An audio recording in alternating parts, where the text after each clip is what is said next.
অনেক কষ্ট করে খুঁজে পেয়েছি। বলেই আবিরের সামনে ধাক্কা দিয়ে ফেলে দেয় মেয়েটিকে। ভার্সিটি থেকে বাসায় যাওয়ার পথে মেয়েটাকে কিডন্যাপ করে আনে আবিরের পাঠানো গুন্ডারা। আবিরের ইশারাতে সবাই চলে যায়, আর মেয়েটা ততক্ষণে চিল্লিয়ে বলে, কলেজে সবার সামনে ভদ্রতার মুখোশ পরে থাকা মানুষটাই কি আপনি স্যার? কিসের জন্য আমাকে এখানে তুলে এনেছেন? কি দোষ করেছি আমি? কি করতে চান আপনি? একদমে কথাগুলো বলে মেয়েটা। আমি কি বলবো? যা বলার সবটাই বলবে তুমি। আমি রেকর্ড অন করে রেখেছি। যা যা অন্যায় আমার সাথে করেছো তার সবটাই স্বীকার করো। সসম্মানে তোমাকে এখান থেকে মুক্তি দিব। আর যদি না শোনো, সব স্বীকার না করো, তো তোমার কি হাল করব তা ভাবতেই পারবে না তুমি। আবির মেয়েটাকে বলে। মেয়েটা অবাক হয়ে কথাগুলো শুনে বলে, এক্সকিউজ মি স্যার, আমি আমার সজ্ঞানে আপনার সাথে কোনো অন্যায় করিনি। এত বড় মিথ্যা কথা বলেই মেয়েটার গলা টিপে ধরে আবির। ভালোই ভালোই সব স্বীকার করে নাও, নইলে নিজের মুখ আর সমাজে দেখাতে পারবে না তুমি। আমি কোনো অন্যায় করিনি স্যার, আপনার কোথাও ভুল হচ্ছে। আপনার দুটো পায়ে পড়ে আমার ক্ষতি করবেন না, দয়া করুন আমার উপর। কাঁদতে থাকে মেয়েটা। মেয়েটার কান্না আবিরের মন ভেদ করে না, কারণ মেয়েটা যে অন্যায় তার সাথে করেছে সেই শাস্তি মেয়েটিকে পেতেই হবে ভেবে মেয়েটাকে টানতে টানতে দোতলায় নিয়ে যায়। ফুল ভলিউমে ঘরে গান ছেড়ে দেয় আবির, যাতে মেয়েটার চিৎকার কারো কানে না যায়। কি করছেন কি? ছাড়ুন বলছি। আমার এমন কোনো ক্ষতি করবেন না যাতে আপনাকে সারাটা জীবন পস্তাতে হয়। কি বললে তুমি? আমি পস্তাবো না, সব স্বীকার না করে এবার তুমি পস্তাবে। বলেই মেয়েটাকে বিছানায় ফেলে দেয়। আবির তার শার্ট খোলে। দেখেন আমি কিছু করিনি, প্লিজ ছেড়ে দিন আমাকে, প্লিজ ছাড়ুন। আমি যা করিনি তা কিভাবে স্বীকার করব? প্লিজ ছাড়ুন। আল্লাহ, এই কি পরীক্ষা নিচ্ছেন আমার? এই বিপদ থেকে রক্ষা করুন আল্লাহ, দয়া করুন। কিছুক্ষণ পরে জ্ঞান হারায় মেয়েটার চিৎকার আবিরের কান ভ্যাদ করে নি। এই মেয়ে আবিরের নামে মিথ্যা মামলা করে ধর্ষণের, অথচ আবির ওকে চিনতই না, কখনো দেখেনি।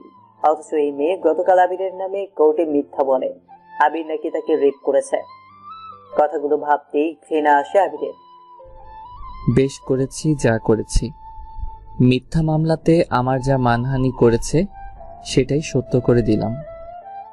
গান বন্ধ করে ওয়াশরুমে গিয়ে শাওয়ার শেষে নিচে আসে। এসে প্রায় 100টি মিসড কল দেখে ফোনে কল ব্যাক করতে যাবে, তখন আবার আসাদের ফোন আসে। রিসিভ করতেই, স্যার, ভুল হয়ে গেছে স্যার, মাফ করে দেন স্যার। আসাদ বলে, আবিরের পোষা গুন্ডার নাম আসাদ। কি যা তা বলছো? যা বলার সোজাসুজি ভাবে বলো। স্যার, আসলে ওই মেয়েটা মিস তিশা আমার সাথে দাঁড়িয়ে আছে। গেটটা একটু খুলবেন স্যার? সব বুঝিয়ে বলছি। আবির তাড়াতাড়ি গেট খুলে অবাক হয়ে যায়। এই যেন মেয়েটার কার্বন কপি, যাকে সে রেপ করেছে। আবির কিছু বোঝার আগেই ট্রিনা আবিরের পায়ে ধরে। আমাকে ক্ষমা করে দিন, আমি আসলে বান্ধবীদের সাথে পেট ধরে আপনার নামে মিথ্যে মামলা করেছি। আমার কোনো দোষ নেই স্যার, ওদের জন্য রাগান্বিত হয়ে ভুল করেছি। স্যার মাফ করে দিন। বলেই কান্না করতে থাকে।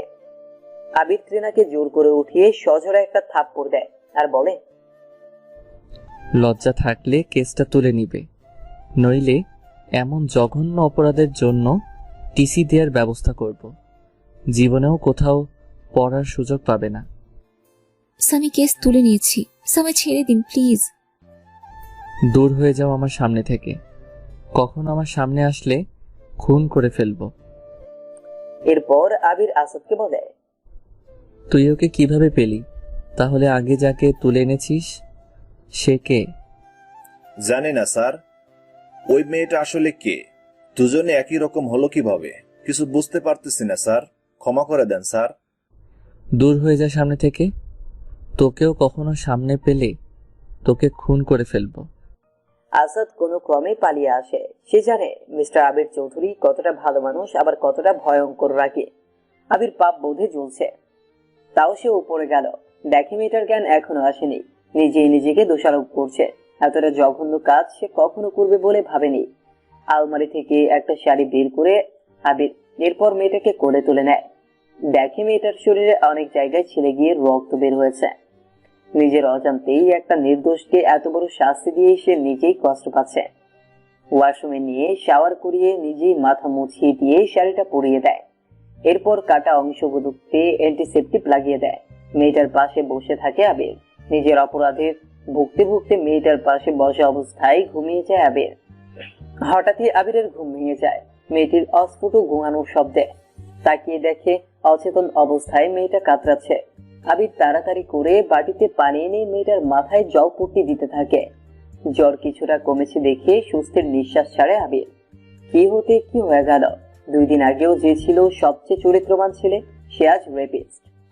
ভাবতে ভাবতে কান্না আসছে তার। কি ট্রিনা, কি মেয়েটি? দুজনের চেহারার মিল কিভাবে? দুজনে কি যমজ বোন? না, আর কিছু ভাবতে পারছে না। উফ আল্লাহ, এই কিসের শাস্তি দিচ্ছ তুমি? মেয়েটির জ্ঞান ফিরছে না দেখে বেস্ট ফ্রেন্ড মিশকে কল দেয় আবির। রিসিভ করেই, কিরে, কি খবর? আজকাল তোর তো কোনো খবরই নাই। তা কেমন আছিস বল? একদমই কথাগুলো বলে মিশে। একটা প্রবলেম হয়ে গেছে, বাসায় আসতে পারবি? ইমার্জেন্সি, প্লিজ আয় না। পারবো। এখন তো রাত হয়ে এসেছে, এখনই বাসায় চলে যেতাম। ওকে, আসছি। মিশি আবিরের একমাত্র মেয়ে বান্ধবী, সদ্য পাশ করা গাইনি ডাক্তার। আবির কেন জানি এই মেয়েটাকে নিঃসন্দেহে সব কথা বলে দিতে পারে। মিশির সাথে সে ক্লাস 9 থেকে একসাথে পড়েছে আবির। দুজনেই একসাথে এমবিবিএস পাশ করে। মিশি গাইনিতে এফসিপিএস করে বিসিএস দিয়ে রাজশাহী মেডিকেল কলেজ হাসপাতালের গাইনি ডাক্তার হিসেবে নিয়োগ পায়, আর পার্সোনাল চেম্বার আছে তার। আর আবির অ্যানাটমি নিয়ে পোস্ট গ্রাজুয়েশন করে মেডিকেল ভার্সিটি এর প্রফেসর হয়। একই সাথে বিসিএস টিকে আউটডোর হয়ে বসে। পার্সোনাল চেম্বার এখনো দেয়নি আবির। বড়লোক বাবার একমাত্র সন্তান আবির, তাই তার এত মাথা ব্যথা ছিল না কখনোই। কলিং বেল বেজে ওঠায় আবিরের ধ্যান ভাঙে। দৌড়ে নিচে গিয়ে দেখে মিশির পায়ের কাছে বসে পড়ে আবির। দোস্ত, আমি পাপী। আমার জন্য একজনের বড় ক্ষতি হয়ে গেছে। সে কেমন আছে প্লিজ দেখ। কান্নায় ভেঙে পড়ে আবির। কি হয়েছে বলবি তো? এমন করছিস কেন তুই? ঘরে চল। দরজা লাগিয়ে উপরে নিয়ে যায় মিশিকে। মিশি মেয়েটিকে দেখে আবিরকে জিজ্ঞেস করে, কে ও? আবির মাথা নামিয়ে বলে, জানি না কে মেয়েটি, আমি ওর সাথে চরম অন্যায় করেছি। এরপর থেকে সে অজ্ঞান, এখনো জ্ঞান ফিরে আসেনি। তুই প্লিজ দেখ। তুই কি করেছিস ওর সাথে সেটা বল। রেপ। তুই এত নিচে নেমে গেলি কখন? আবির বলতো, লজ্জা করলো না তোর? তাও এখন বিপদে পড়ে আমায় ডেকেছিস। তোকে সব খুলে বলবো, প্লিজ আমায় ভুল বুঝিস না। আগে ওকে বাঁচা প্লিজ। তুই আমার সামনে থেকে এখন যা, ঘৃণা আসছে তোর প্রতি আমার। ছি। মিশি দেখে প্রচুর ব্লাড গেছে মেয়েটির। জ্বর এসেছে বলে আবির কম্বল দিয়ে রেখেছিল, আর খেয়াল করেনি। মিশি তাড়াতাড়ি মেয়েটির হাতে আইটি চ্যানেল ওপেন করে আবিরের ঘরে থাকা স্যালাইন সেট করে দেয়। ব্লাড বন্ধ করার ব্যবস্থা করে।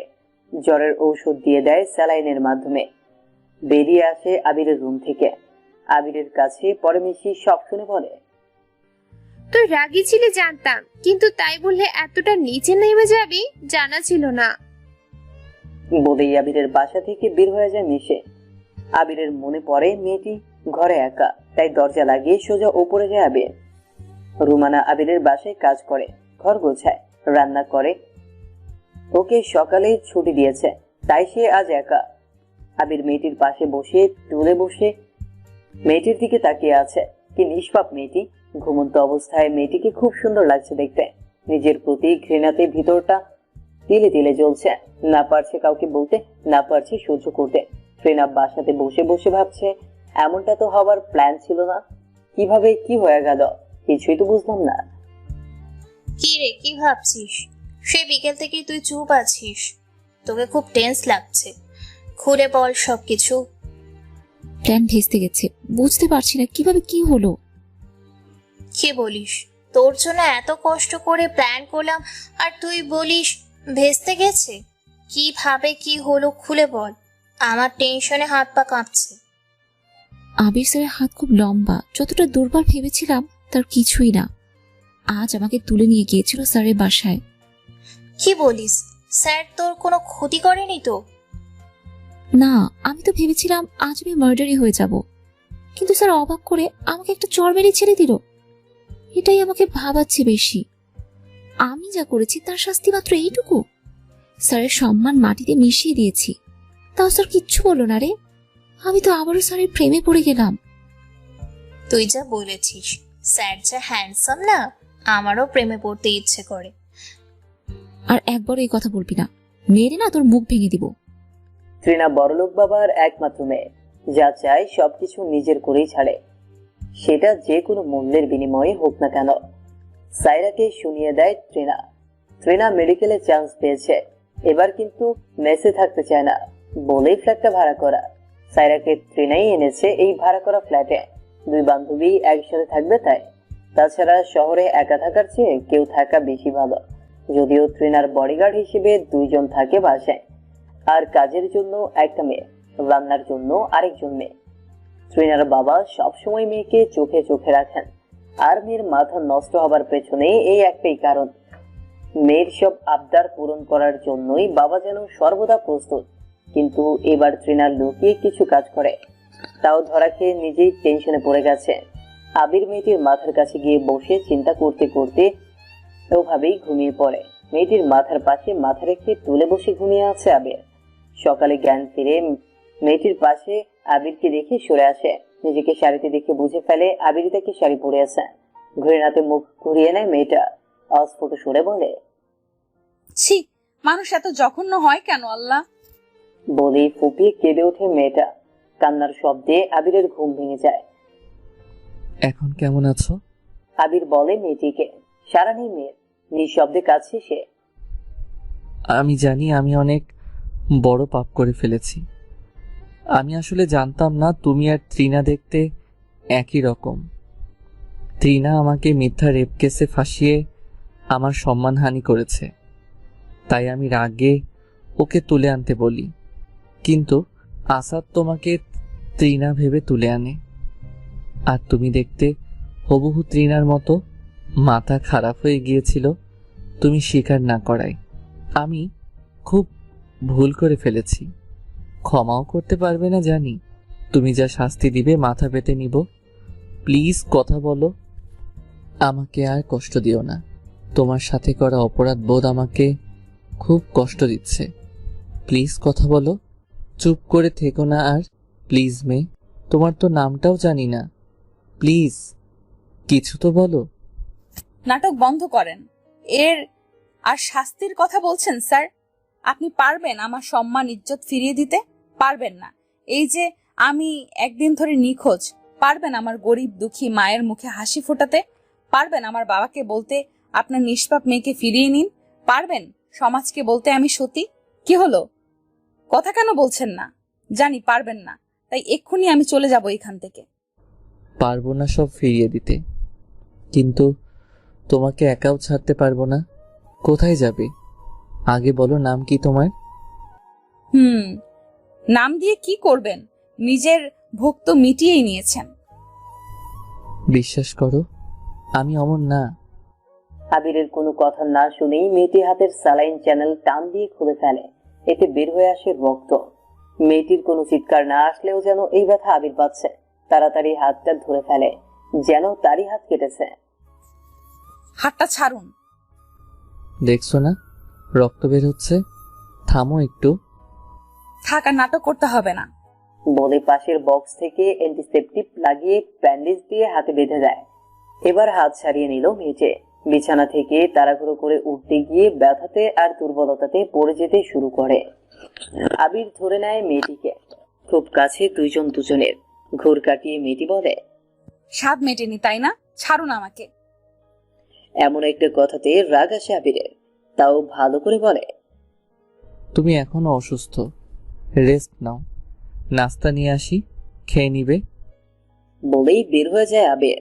যাবার সময় দরজাটা বাইরে থেকে লাগিয়ে যায়।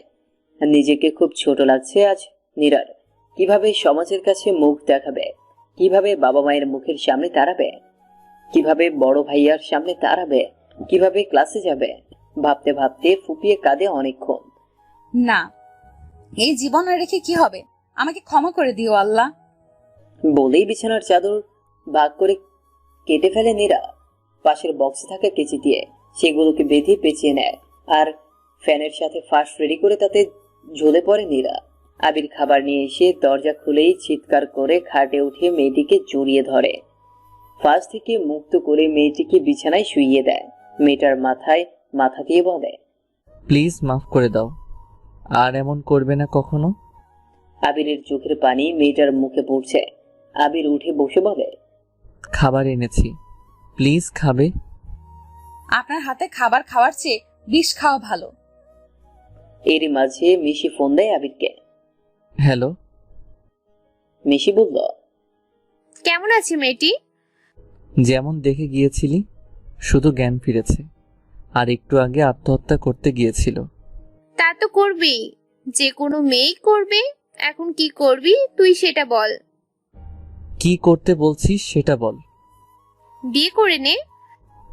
কি বলছিস এসব? তাহলে সে? চুপ কর, ভুলে যাও সব। বিয়ে করে নে, কখন আসবি সেটা বল। 11টায় ফাঁকা আছিস? না, 12টায় আয়। ওকে, রাখ তাহলে। আবির খাবার নিয়ে মেয়েটির সামনে বসে খেতে বলে। খাবারগুলি ফেলে দেয় মেয়েটা। খাবার নষ্ট করা আবির একদম সহ্য করতে পারে না। রাগ করে বলে ওঠে, কত মানুষ একবেলা খেতে পায় না, তুমি জানো? বলেই নিজ থেকে কুড়িয়ে খাবার নিজের মুখে দিল। এরপর মেয়েটাকে খাইয়ে দিল। মেয়েটিও আর কিছু না বলে খেয়ে নিল। তোমাকে আমার সাথে যেতে হবে, কাজ আছে, চলো। মেয়েটার কথা শোনার অপেক্ষা না করেই করে তুলে নেয় আবির। কারণ জানে মেয়েটার হাঁটার শক্তি নাই। আবির মেয়েটিকে গাড়িতে বসিয়ে দিয়ে নিজেও তার পাশে বসে ড্রাইভারকে গাড়ি চালাতে বলে। ইশারায় ড্রাইভারকে এক জায়গায় যেতে বলে। হয়তো আবির আগেই লোকেশন বলে রেখেছে। তা কোথায় নিয়ে যাচ্ছেন আমাকে মিস্টার স্যার? গেলেই দেখতে পাবে মিস নীরা।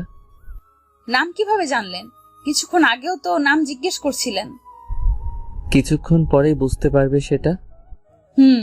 আপনি সব পারেন। তুলে নিয়ে আসতে যখন পেরেছেন, অন্য কাজও কোনো ব্যাপার না। একদম চুপ, বেশি কথা বলা পছন্দ করি না আমি। নিজের অসম্মানের কথা ড্রাইভারের সামনে বলা লাগবে নাকি? নীরার কানের কাছে ফিস ফিসিয়ে বলে।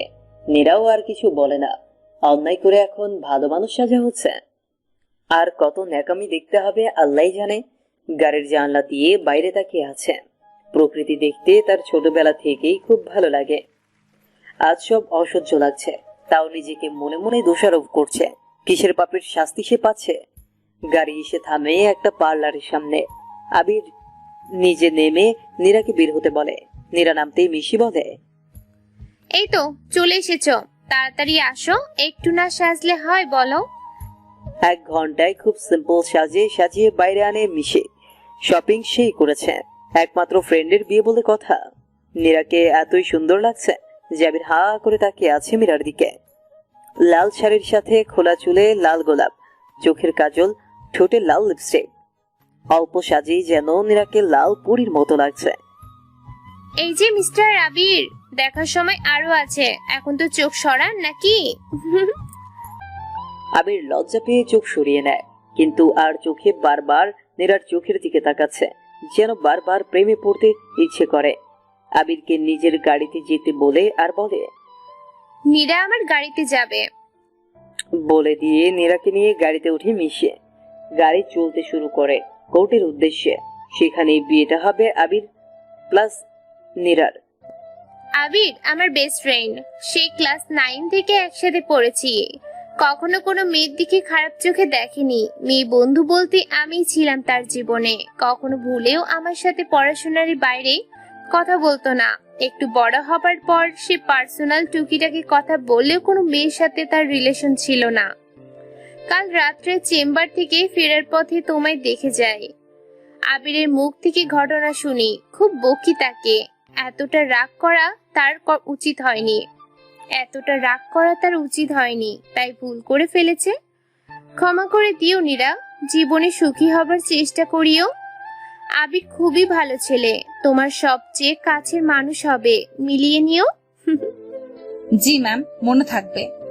মনে মনে বলে, কখনো ক্ষমা করব না আপনাকে স্যার, আজীবন অভিশাপ দিয়ে যাব। যতই আপনি ভালো মানুষ সাজার চেষ্টা করেন, শাস্তি আপনাকে আমি দিবই। গুড গার্ল, কিন্তু ম্যাম নয়, আপু বলবে, কেমন? জি আপু। গাড়িটা কোর্টে চলে আসে। নীরা নেমে দেখে আবির একটা ছেলের সাথে কথা বলছে। আরে তন্ময়, কখন এলে? এই তো আসলাম মাত্র। তোমার ভাই বলো বন্ধুই বলো, তার বিয়েতে না আসে পারি? তলে তলে প্রেম করেছে আবির, জানতামই না। তাই তো লুকিয়ে বিয়েটা আজ ছেড়েই নিতে চাই। তা লাজুক ছেলের প্রেম কেমন চললো এতদিন? মিশি একটু বেশি বলে ভাইয়া। নীরা, এদিকে এসো, পরিচয় করিয়ে দিই। উনি তন্ময়, আমার হাজবেন্ড। নিশি বলে মীরাকে। পরিচয় পর্ব শেষে সবাই একটা রুমে যায়। নীরা পুরাই সারপ্রাইজ হয় নীরার বাবা মাকে দেখে। অস্ফুট সুরে মা বলে ডেকে ওঠে নীরা। নীরার মা বলে, এখন কেমন আছিস রে? তোর অ্যাক্সিডেন্টের পর একদিন তোর জ্ঞান ছিল না। আমরা অনেক খুঁজেছি কিন্তু পাইনি। সকালে জামাইয়ের আত্মীয় গিয়ে তোর খোঁজ দেয় আর বলে তুই এখন সুস্থ। এরপর তোকে জামাইয়ের এত পছন্দ হয়েছে তাই বিয়ের প্রস্তাব দেয়। আমরা গরিব মানুষ, এত ভালো প্রস্তাব হাতছাড়া না করে রাজি হয়ে যায়। তুই তো ডাক্তার হবি, জামাইও ডক্টর, দুইজনে খুব সুখী হবি রে মা। একদমে কথাগুলো বলে নীরার মা। উনি খুব ভালো মানুষ, উনি না থাকলে তো আমি মরেই যেতাম। বলে, মিস্টার স্যার, আপনি অনেক মিথ্যা বলায় ওস্তাদ, প্রতিশোধ আমি নিয়েই ছাড়বো। আপনার টাকা থাকতে পারে, কিন্তু নীরাকে কেনা এত সহজ না। সেখানে কাজের সামনে বিয়েটা করে নেয়। এরপর সবাই মিলে রেস্টুরেন্টে যায়, লাঞ্চ করে সবাই। নীরা সবার সামনে খেতে না পারায় তেমন খায়নি, সেটা আবির খেয়াল করে। খাওয়া শেষ, এরপর মা বাবার কাছে বিদায় নেওয়ার সময় কেঁদে ফেলে নীরা। মা বাবাকে বলে, ভালো থেকো মা বাবা।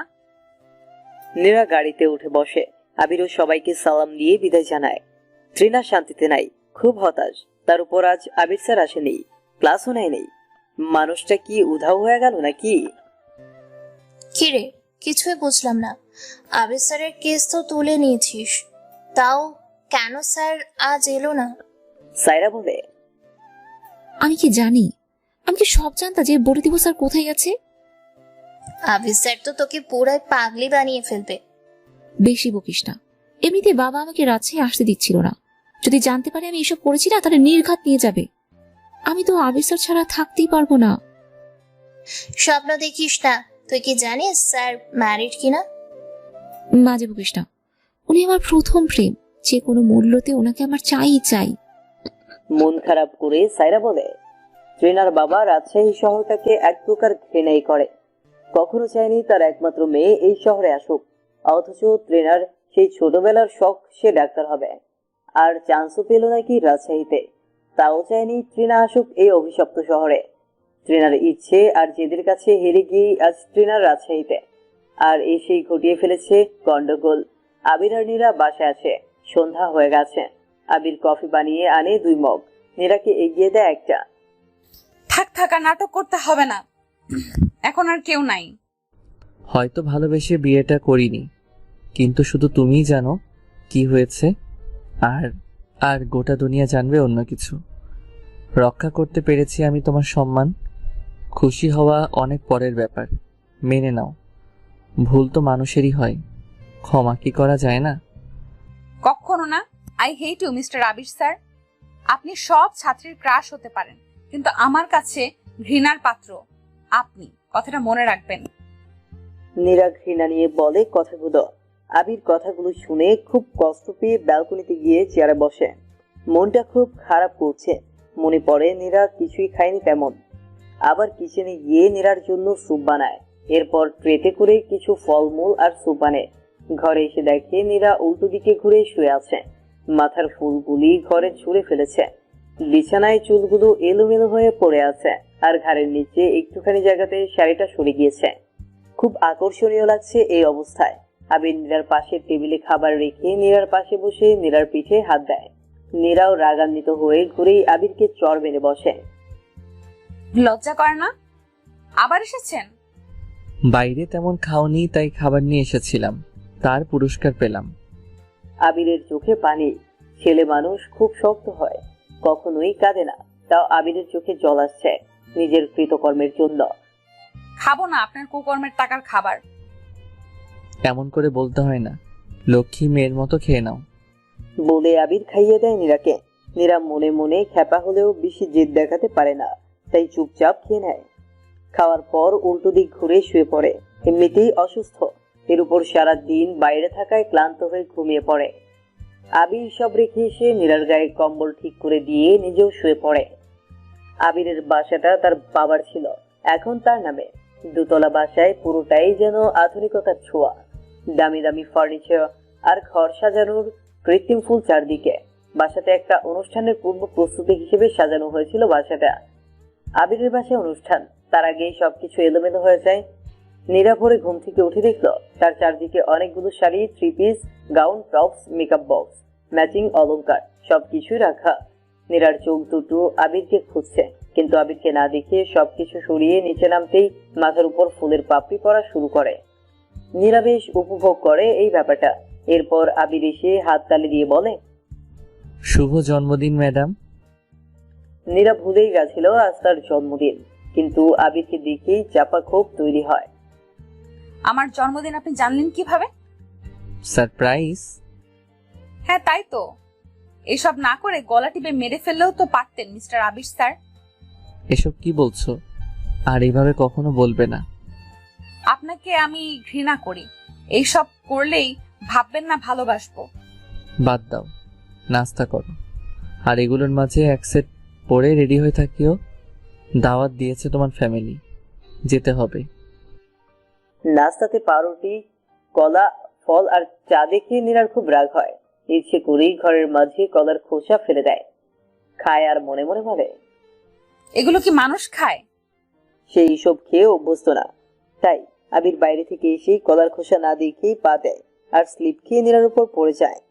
নীরা আবিরকে সরিয়ে দিয়ে বলে, লজ্জা করে না? আর এমন যেন না হয়।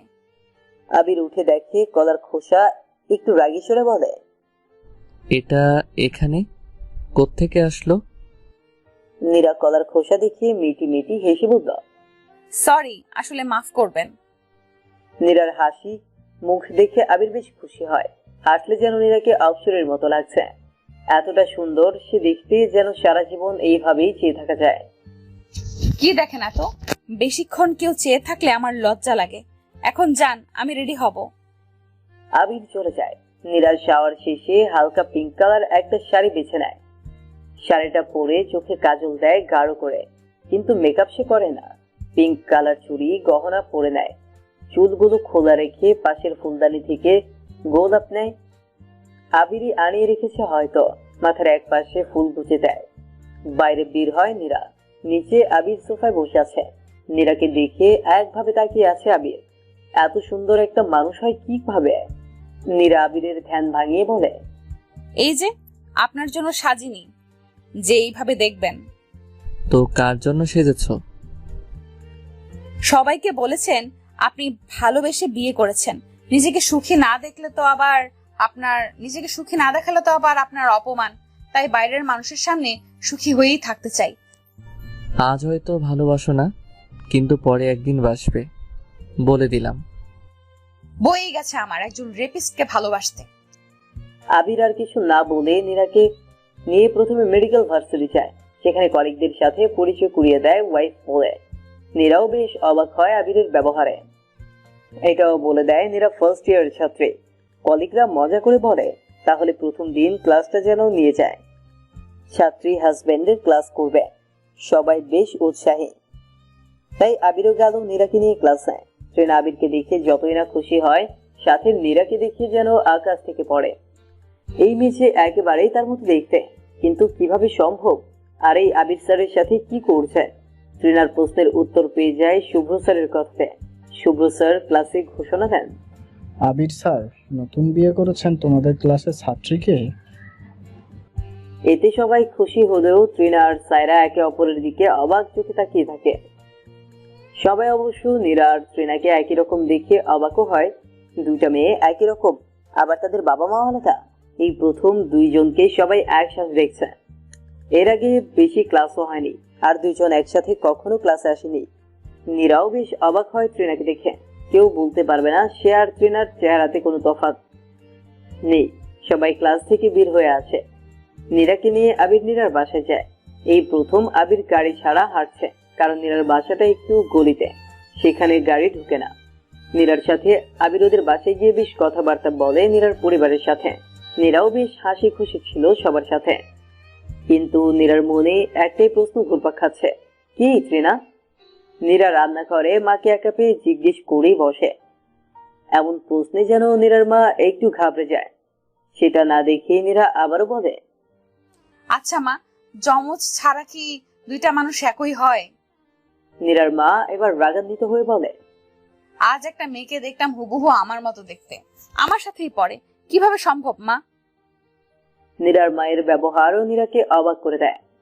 আমি কি জানি, হতেও পারে। কিছুই না বলে চলে আসে সে। খাওয়া দাওয়া করে বিকেলে বের হয়ে যায় আবির আর নীরা। আবির নীরাকে বলে নদীর ধারে ঘুরতে যাবে, কিন্তু নীরা যেতে চায় না, তাই তারা বাধ্য হয়ে বাসায় ফিরে আসে। ট্রিনা সকালে নীরাকে দেখার পর থেকে খুব টেনশনে আছে। এও কি সম্ভব, তার মতো দেখতে হুবহু আরেকজন মেয়ে, তার উপর যাকে পাবার জন্য এত কিছু হলো, আজ সেই মেয়ে তার বউ। অতীতের কথা চিন্তা শুরু করে। ট্রিনাদের প্রথম ক্লাসটাই ছিল আবির স্যারের। প্রথম দেখায় ক্রাশিত হয় ট্রিনা। এরপর আবির যখন বোর্ডে কিছু লেখার জন্য ঘুরে, তখন দুষ্টুমি করে মার্বেল ছড়ে আবিরের দিকে। কিন্তু কপাল খারাপ থাকলে যা হয় আর কি, আবির ওই মুহূর্তেই ট্রিনার দিকে ঘুরে তাকায় আর দেখেও ফেলে ট্রিনাকে মার্বেল ছুড়তে। আর হঠাৎ করে মার্বেল লাগে আবিরের কপালে। ব্যথা যতটা না পেয়েছে, রাগটা বেশি হয়ে গেছিল। সাথে সাথেই ট্রিনাকে ক্লাস থেকে বের করে দেয় আবির। ট্রিনাও রাগ করে খুব ক্লাসের বাইরে দরজার আড়ালে দাঁড়িয়ে থাকে ট্রিনা। এরপর স্যার যখন ক্লাস থেকে বের হয়, তখন স্যারের পায়ে ট্রিনা নিজের পা দিয়ে বাধা দেয় আর স্যার ট্রিনার উপর পড়ে যায়। আর এই দৃশ্য সব স্টুডেন্ট দেখে। নিজের কাছেই ছোট লাগে আবিরের। সব স্টুডেন্ট আবিরকেই ভুল বোঝে। ট্রিনার ফাজলামো শুধু আবিরকে ভয়। ট্রিনার থেকে অপমান পেয়ে ডিপার্টমেন্টে যায়, সবাইকে খুলে বলে এই মেয়ের এইরকম অত্যাচারের কথা। কিন্তু ট্রিনাও থেমে থাকার না, কারণ সে খোঁজ নিয়ে ফেলেছে আবির স্যারের কিছুদিনের মাঝেই বিয়ে। তাই সুযোগ বুঝে আবিরের বাসায় গিয়ে দোতলার বারান্দায় লুকিয়ে থাকে। বারান্দায় রেলিং দেওয়া ছিল না, এই সুযোগ কাজে লাগায় সে। আগে থেকেই পুলিশকে ঘুষ দিয়ে রেখেছিল স্যারা। সকালে আবির ঘুম থেকে উঠে বারান্দার দরজা খুলতেই ট্রিনা তার উপর ঝাঁপিয়ে পড়ে। আবির মুখ দেখতে পায় না মেয়েটাকে, চুলগুলো এলোমেলো করে রেখেছিল ট্রিনা। আবির ধাক্কা দিয়ে ফেলে দেয় ভয়ে, আর তখনই সায়রা বাসায় পুলিশ নিয়ে আসে। আর কাছের মেয়ে না বুঝেই দরজা খুলে দেয়। বাড়ি সার্চ করে মেয়েটি সহ আবিরকে এক রুমে পেয়ে সাথে সাথে অ্যারেস্ট করে আবিরকে। আর সায়রা ট্রিনাকে নিয়ে মামলা করায় ধর্ষণ মামলা। এতে কোর্টে গিয়ে মিথ্যা সাক্ষী দেয় সায়রা আর ট্রিনা। কিন্তু আবির প্রমাণ পাচ্ছে না নিজেকে নির্দোষ প্রমাণ করার। আবির উকিলের মাধ্যমে জামিন নেয় সব প্রমাণ করে দিবে বলে। আর ট্রিনাও কিছু বুঝে ওঠার আগেই আবিরের গুন্ডাদের পাঠায় ট্রিনাকে তুলে আনতে, কিন্তু তারা ভুল করে নীরাকে তুলে আনে। ট্রিনা এতক্ষণে বুঝতে পারে সেদিন কেন ট্রিনাকে সহজে মুক্তি দেয় আবির। সায়রাকে জিজ্ঞেস করে কি করবে এখন, কিন্তু সায়রাও সমাধান দিতে পারে না। এবার ট্রিনা তার বাবাকে ফোন লাগায়। হ্যালো ড্যাডি, তুমি কেমন আছো? কিরে মামুনি, কাঁদছো কেন? কি হয়েছে বলো? ট্রিনা আবিরের সাথে ঘটে যাওয়া ঘটনার কথা বলে, কারণ জানে তার বাবাই তাকে সঠিক সমাধান দিবে। ট্রিনার বাবা মেয়ের কাণ্ডে অবাক হয়ে বলেন, আবিরের থেকেও ভালো ছেলের সাথে তোমার বিয়ে দিব, চিন্তা করিও না মামুনি। না, আমি আবিরকে চাই। আমি আবিরকে না পেলে বাঁচবো না। এসব কি বলছো তুমি? এমন পাগলামি কখনো করো না সোনামণি। তুমি এটা বলো, ওই মেয়ে মানে আবিরের বউ যাকে দেখলাম, সে আমার মতো দেখতে হলো কিভাবে? ট্রিনার বাবা একটু চিন্তিত গলায় বলেন, কিভাবে সম্ভব? তুমি তো আমার একমাত্র মেয়ে। যমজ না হলে দুজন কি হুবহু হয়? আর তাছাড়া যাই হোক, আমি ওই নীরাকে মেরে ফেলবো, তাও ভালো আবিরের বউ আমি হতে চাই। ট্রিনার বাবার মহা টেনশন শুরু। মেয়ে তার পাগল হয়ে গেছে। তাই মেয়েকে বলে খুব শীঘ্রই ফিরে আসছে রাজশাহীতে মেয়ের কাছে। ট্রিনাও খুশি হয় ড্যাডিকে অনেকদিন পর দেখতে পাবে। তাই আবির নীরাকে ভালোবেসে বিয়ে না করলেও ভালোবেসে ফেলেছে 2 দিনে। মেয়েটার সৌন্দর্য, ঝগড়া করার স্টাইল, রাগ করা, নীরা যাই করুক না কেন নীরাকে পছন্দ করে ফেলেছে জীবন সাথী হিসেবে। নীরা ঘরে মুখ উল্টো দিক করে শুয়ে আছে। আবির পাশে গিয়ে বসতেই নীরা চিৎকার করে, এক্ষুনি ঘর থেকে বের হন। বিয়ে করেছেন বলে কিনে নেননি, যা ইচ্ছা তাই করবেন। কি করলাম? এত রাগ কিসের নীরু? আমার নাম নীরা, নীরু না। আমি তো ভালোবেসে নীরু ডাকলাম। ভালোবাসা মাই ফুট। আমি আপনাকে ঘৃণা করি। এমন করছো কেন? কিছুই তো করিনি এখন। ওকে যাই, রাত্রের খাবারের ব্যবস্থা করি। কি ছাইপাশ খেয়ে থাকেন? ওগুলো আমার সামনে আর আনবেন না। আমি কি করব? রোমানাকে তো ছুটি দিয়েছি, সে থাকলে রান্না করে ভালো। এখন যদি তুমি রান্না করো তাহলে। কি? সরি, ভুল হয়ে গেছে। নীরা কিছু না বলেই নিচে নামে রান্নাঘর খুঁজে, কারণ চিনত না সেখানে গিয়ে কিছু খুঁজে পাচ্ছে না। আবির পেছন থেকে কানের কাছে গিয়ে বলে, কি খুঁজছো? নীরাও চমকে ওঠে। পেছন ঘুরেই আবিরকে দেখে দুইটা কিল বসিয়ে দেয় আবিরের বুকে। হাত ধরবেন না। মারলে কেন? বেশ করেছি, ভয় দেখানোর শাস্তি। কি খুঁজছো? আটা। সারা জীবন ছাইপাশ খেয়েছি, এখন রুটি খেতে ইচ্ছে করছে। আবির আটা, লবণ, পাতিল সব দিকে দেয়। রুটির সাথে কি করবে? ডিম আছে। সব দেখিয়ে দেওয়ার পর আবিরকে বাইরে যেতে বলে নীরা। আবির লুকিয়ে লুকিয়ে দেখছিল নীরা কি করছে। শয়তানি বুদ্ধি মাথায় আসে আবিরের। নীরা যখন ডিম ফাটিয়ে রাখে, আবির লুকিয়ে এসে ডিম অল্প একটু নীরার গালে মাখিয়ে দেয়। ডিমে মরিচ দেওয়া ছিল, এটা দেখেনি আবির। নীরার মুখ জ্বলে গেছে, উফ বলে চিৎকার দেয়। আটা মাখা হাত দিয়ে আবিরের গাল খামচে দেয়। আবির কিছু বলার আগেই নীরা জ্বলে ওঠে। আপনাকে না বলেছি আমার আশেপাশে আসবেন না, তাও কেন আসেন? তোমাকে দেখতে ইচ্ছে করে তাই। কি যাতা বলেন! আর এইসব কথা ভুলেও বলবেন না। কেন এমন করো তুমি? চুপ, একদম চুপ। এক্ষুনি বেরিয়ে যান কিচেন থেকে। ওকে, যাচ্ছি, আর আসবো না। নীরা কাজ শেষ করে বেরিয়ে এসে আবিরকে দেখতে পায় না, তাই ভাবে আবির উপরে গেছে। খেতে রাখার জন্য উপরে গিয়েও না দেখে মন খারাপ করে বেরিয়ে আসে। কোথায় উধাও হয়ে গেল? মেজাজ খারাপ করে শুধু। যেখানে খুশি সেখানে যাক, আমার কি? অন্যমনস্ক হয়ে সিঁড়ি দিয়ে নামতে গিয়ে আবিরের সাথে ধাক্কা লাগে। কি ব্যাপার? একটু না দেখে মন খারাপ হয়ে আমাকে খুঁজতে গেছিলে?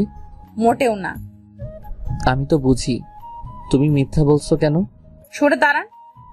এত রাগ দেখাও কেন? মনে মনে তো ঠিকই খোঁজ করো। বই গেছে আপনাকে খুঁজতে। আবির নীরার হাত ধরে নিচের দিকে টান দেয়। এতে নীরা আবিরের খুব কাছে চলে আসে। আবির শক্ত করে নীরাকে জড়িয়ে ধরে। নীরা ছাড়িয়ে নেওয়ার চেষ্টা করছে, তখন আবির নীরার কানের কাছে গিয়ে বলল, আমি তোমাকে ভালোবাসি নীরা। নীরা কোন রকম নিজেকে সরিয়ে দিয়ে থাপ্পড় মেরে বসে। I hate you mister. এমন করে বলিও না প্লিজ। আর কখনো এমন করলে আমি আপনার অনুপস্থিতিতে সুইসাইড করব। তুমি এভাবে বলতে পারলে? তাহলে তোমার উপস্থিতিতেই আমি মরি। মানে কি বলছেন? আবির কথা না বাড়িয়ে কিচেন থেকে চাকু এনে নিজের হাতে অনেকগুলো জায়গা কেটে ফেলে। একসাথে প্রচুর রক্ত পড়তে থাকে আবিরের হাত থেকে। নীরা আবিরকে বলতে থাকে, এসব বন্ধ করেন, আমার ভয় করে। আবিরের কোনো উত্তর নাই। প্লিজ, এমন করেন কেন? হাতটা উঁচু করে দাঁড়িয়ে আছে। হাতটা বাঁধুন, প্রচুর রক্ত পড়ছে। তাতে তোমার কি? এমন করিয়েন না প্লিজ।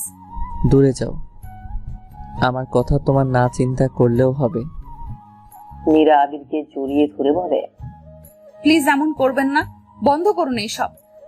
বলে খুব কাঁদতে থাকে। আমি মরলে তুমি তো খুশি হবে, তাহলে কাঁদছো কেন? আপনি কি বলছেন এসব? আপনি আমার স্বামী, ভালো হন মন্দ হন আমি আপনার সাথেই মানিয়ে নিতে চাই। কথা দিচ্ছি আর খারাপ ব্যবহার করব না, প্লিজ। তাও এসব বন্ধ করুন। এসব বলে লাভ নাই। আপনি যা বলবেন সেটাই করব। আপনাকে ভালোবাসি। বলে আবিরের পা ধরে নীরা। আরে কি করছো এসব? তোমার স্থান আমার পায়ে নয়, হৃদয়ে। যদি ভালোবাসি তাহলে এসব বন্ধ করবেন? হ্যাঁ ভালোবাসি, তাও বন্ধ করেন। আবির যাই হোক নীরাকে কাঁদাতে চায় না, তাই উপরে গিয়ে নিজের হাত ব্যান্ডেজ করে নিচে নেমে আসে। ততক্ষণে দেখে নীরা যেখানে দাঁড়িয়ে ছিল সেখানেই দাঁড়িয়ে আছে। নীরাকে হাসানোর জন্য বলে, তোমার কোমল হাতের তৈরি খাবার খাইয়ে দিবে না? দেব। বোদের রেডি করে দেয়। নীরা আগে আবিরকে খাইয়ে নিজেও খায়। নীরা বলে, হাত কেটেছেন, ইনফেকশন হতে পারে, অ্যান্টিবায়োটিক আছে না বাসায়? ঘরে আছে।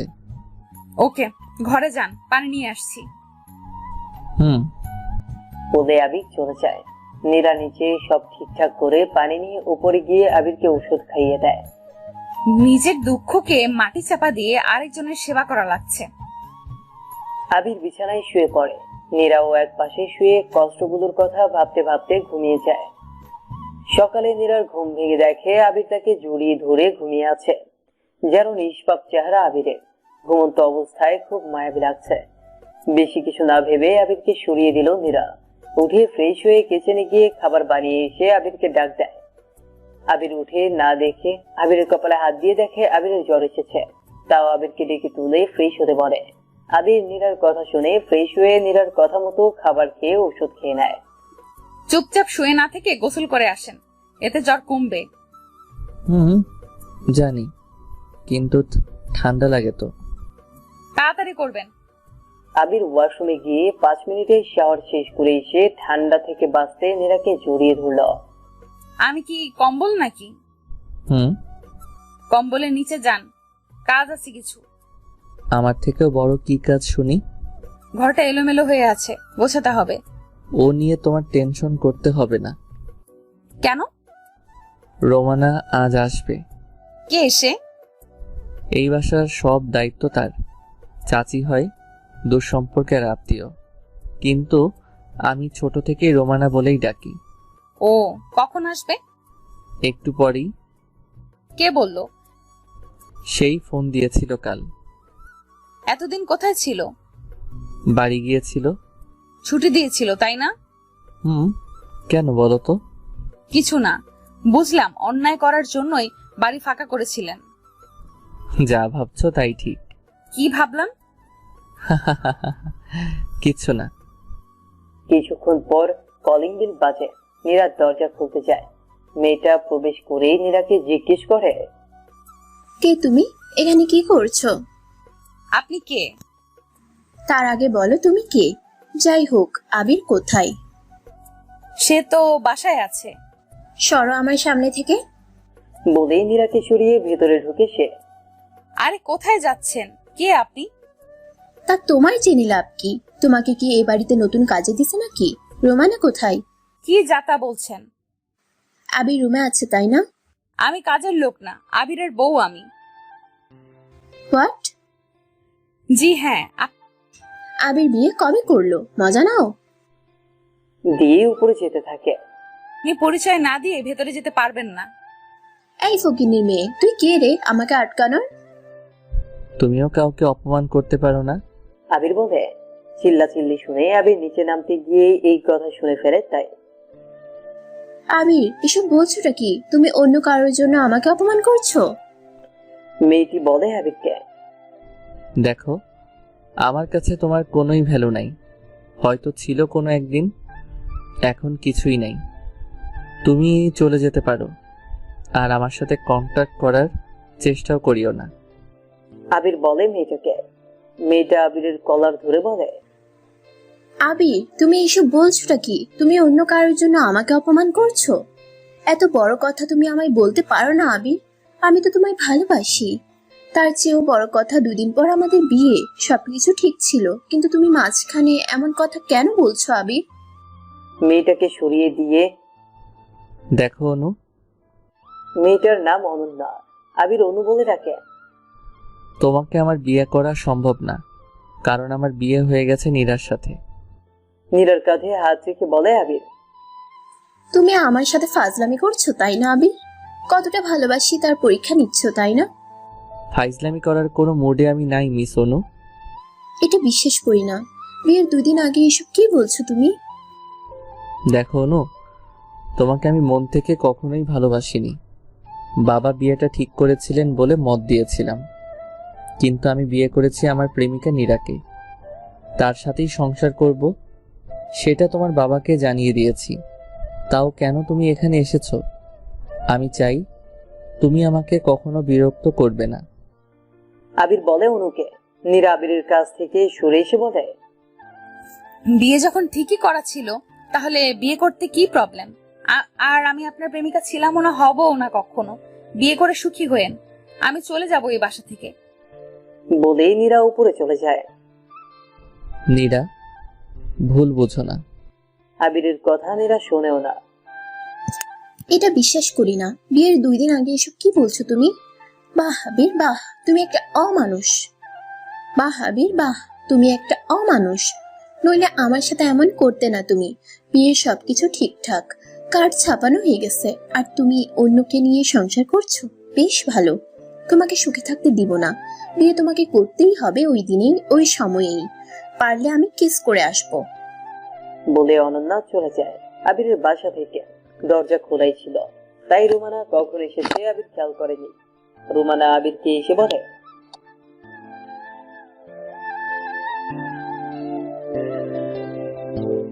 খালা, তুমি এসেছো, ভালো করেছো। দুপুরের খাবারের ব্যবস্থা করো। আর কিছু না বলে আবির ঘরে যায়। উপরে গিয়ে দেখে নীরা বিছানায় বসে আছে। নীরার পাশে গিয়ে বসতেই আবিরকে ধাক্কা দিয়ে দূরে সরিয়ে দেয় নীরা।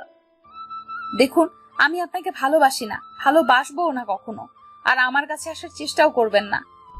দেখো, এত রাগ করতে হয় না। তুমি খুব রাগী, রাগটা কন্ট্রোল করার চেষ্টা করো। জ্ঞান দিয়েন না, আপনার জ্ঞান শোনার জন্য আমি বসে নেই। রাগ তোমার হওয়াটা স্বাভাবিক। আমি তোমাকে ভালোবেসে বিয়ে করিনি, সেটা ঠিক, কিন্তু এখন ভালোবাসি। তোমাকে সত্যি খুব ভালোবেসে ফেলেছি নীরা। এসব ফালতু কথা কখনোই বলবেন না। ওকে, কাজের কথাতেই আসি তাহলে। রোমানা চলে এসেছে, সে রান্না করছে। আর তার চেয়েও বড় কথা, পরশু আমাদের বিয়ের অনুষ্ঠান। কেনাকাটা হবে তোমার পছন্দে, রেডি হয়ে থেকো। কিসের অনুষ্ঠান? আমি এর মাঝে নাই। দেখো, সব সময় জেদ ভালো না। 2 ঘন্টার মাঝে যেন তোমাকে রেডি দেখি। আপনার কথা অনুযায়ী আমি চলে যেতে পারবো না। আবির একটু রাগ করে নীরাকে হঠাৎই কোলে নিয়ে ওয়াশরুমে গিয়ে ভিজিয়ে দেয়। নীরা আবিরকে মারতে থাকে খুব, কিন্তু তাও ছাড়ে না। আবির আর নীরা দুজনেই ভিজে গেছে। তখন নীরা বাধ্য হয়ে শাওয়ার শেষ করে। আবির ততক্ষণে বের হয়ে গেছিল। নিজে পরিষ্কার হয়ে নীরার জন্য ড্রেস রেডি করে দেয়, গয়না সহ। নীরা রাগ করে থাকলেও রেডি হয়। আবির ডাইনিং টেবিলে বসে আছে আর রোমানা খাবার দিচ্ছিল। তখন নীরা নিচে নামে। নীরাকে দেখে কিছুক্ষণ তাকিয়ে থেকে তাড়াতাড়ি খেয়ে নিতে বলে। নীরাও কথা না বাড়িয়ে খেয়ে নেয়, কারণ জানে ঝগড়া করে লাভ নাই। আবির নীরাকে রোমানার সাথে পরিচয় করিয়ে দেয়। রোমানাও বৌমা বলে খুব সুন্দর করে মেনে নেয়। এরপর দুইজনে শপিং এ যায়। বিয়ের ড্রেস কিনে আবির। নীরার পছন্দেই। আবিরের গোলা আগে থেকেই কেনা ছিল।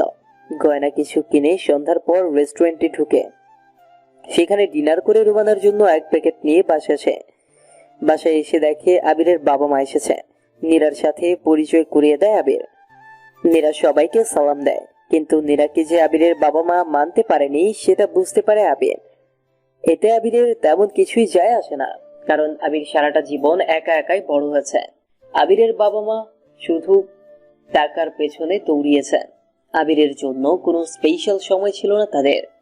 আবিরের কাছে মানুষ বলতে ছিল এক রোমানা আর একমাত্র ফ্রেন্ড মিশে। আবিরের বাবা মা দুইজনেই ডাক্তার, তারা সবসময় ব্যস্ত থাকতো। আর এখন বেশিরভাগ সময় বিদেশে থাকে। যেখানে টাকা বেশি তারা সেটাকেই বেছে নিয়েছে। কিন্তু আবিরের জন্য কোনো আদর ভালোবাসা ছিল না কোনোদিনও। আবিরের ইচ্ছে ছিল শিক্ষক হবার, কিন্তু বাবা মায়ের ইগোর কাছে হেরে গিয়ে মেডিকেলে ভর্তি হতে হয়। সেখানে পড়াশোনা শেষ করে প্রফেসর হয়ে শিক্ষক হওয়ার ইচ্ছেটাই শুধু পূরণ করতে পারে। ট্রেনার বাবা আসে সেদিন রাত্রে। ট্রেনা তার বাবার গলা জড়িয়ে কি যে কান্না করে তা বলার মতো না। ট্রেনার বাবাও একটু আবেগী, তাই মেয়ের জন্য সবকিছু করতে চায়। ট্রেনার বাবা প্ল্যান করে নীরার জায়গাতে নীরাকে সরিয়ে দিবে। ট্রেনার জন্মের সময় ওর মা মারা গেছে, তাই এত আদরের মেয়েকে কখনো কষ্ট দিতে পারবে না ট্রেনার বাবা। আচ্ছা ড্যাডি, ওই মেয়েটা আমার মতো দেখতে কিভাবে হলো? না রে, তেমন কিছুই না। তুই এত ভাবিস না, সব ঠিক হয়ে যাবে। তুমি নীরাকে কি করবে? আমার বাসায় নিয়ে গিয়ে বন্দি করে রাখবো। না, এতে ধরা পড়ে যেতে পারো। তো কি করতে বলছিস? আমি বরং মীরা হয়ে যাই আর ওকে তৃণা বানিয়ে দাও। না, এটা তো সম্ভব না। কেন ড্যাডি, আমার জন্য এটুকুও করতে পারবে না? আচ্ছা, দেখছি কি করা যায়। ওকে ড্যাডি। খুব আনন্দে জড়িয়ে ধরে তার বাবাকে। ট্রেনার বাবা খুব টেনশনে পড়ে যায়। যদি ট্রেনাকে নীরা বানিয়ে পাঠায় তাহলে সব শেষ হয়ে যাবে। তাহলে কি করে কি হবে কিছুই বুঝতে পারে না ট্রেনার বাবা। একমাত্র মেয়ের সুখের জন্য সবকিছু করতে পারবে, কিন্তু কিভাবে সম্ভব? ট্রেনাকে উনি হারাতে চায় না। তার থেকে আবিরের বাবা মায়ের সাথে কথা বলবে ভাবে ট্রেনার বাবা। এসব ভাবতে ভাবতেই ঘুমিয়ে পড়ে ট্রেনার বাবা। ট্রেনাও মহা খুশি যে তার একটা চা আবারও পূর্ণ হবে। সাইরাও খুব খুশি ট্রেনার সুখে।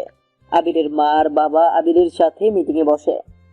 নীরা তখন উপরে ছিল, সেই সুযোগে বলে আবিরের বাবা আবিরকে, দেখো আবির, তুমি এমন একটা কাজ করছো সেটা আমাদের স্ট্যাটাসের সাথে সত্যিই যায় না। কোথায় আমাদের অবস্থা আর কোথায় একটা নিম্ন ঘরের মেয়ের স্ট্যাটাস। খুব গম্ভীর মুখে বলে, আচ্ছা ড্যাড, তোমরা সারা জীবন এত এত আয় করেছো কার জন্য? এটা কেমন কথা? আমাদের আর কে বা আছে তুমি ছাড়া? আচ্ছা মম, এত বাড়ি গাড়ি সম্পত্তি দিয়ে আমি কি করব যদি আমি কখনো মন থেকে সুখী নাই হতে পারি? তাহলে অনন্যাকে বিয়েতে মত দিয়েছিলে কেন? কারণ তুমি পছন্দ করেছিলে তাই। তাহলে এত কিছু কি হলো? অন্য মেয়েকে তুমি কিভাবে বিয়ে করতে পারো?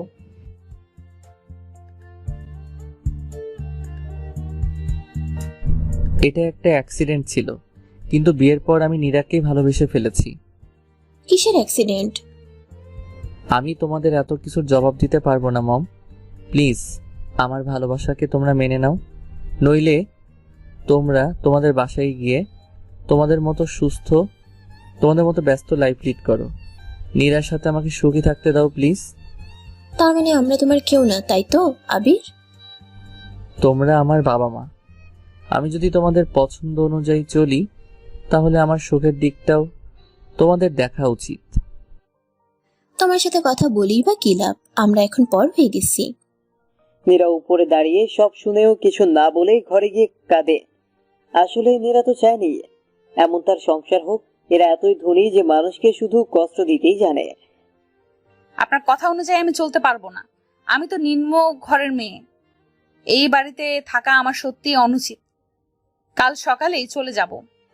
এমনটা ভাবতে ভাবতে ঘুমিয়ে পড়ে। মিটিং শেষ করে আবিরের মনও খারাপ। ঘরে এসে দেখে নীরা ঘুমিয়ে গেছে, তাই নীরাকে আর জাগালো না। বিছানার এক পাশে সেও শুয়ে পড়ে। আবিরের বাবা মা একটু রাগারাগি করেই নিচের বাসায় চলে আসে। সকাল সকাল আবিরের বাবার ফোনে একটা নাম্বার থেকে ফোন আসে।